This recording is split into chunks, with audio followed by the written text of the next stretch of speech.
And so we paid extra 50 pesos for the red lava rock formation. Nasaan yung red lava rock?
Guys, good morning.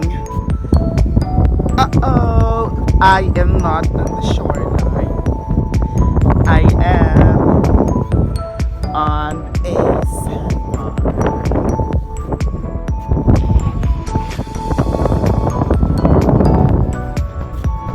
So what a beautiful sight.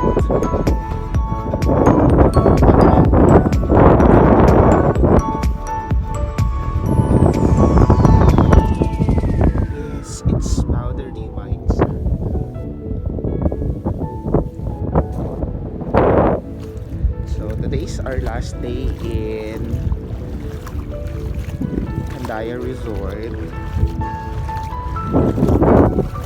north of Cebu, and then we're gonna be traveling to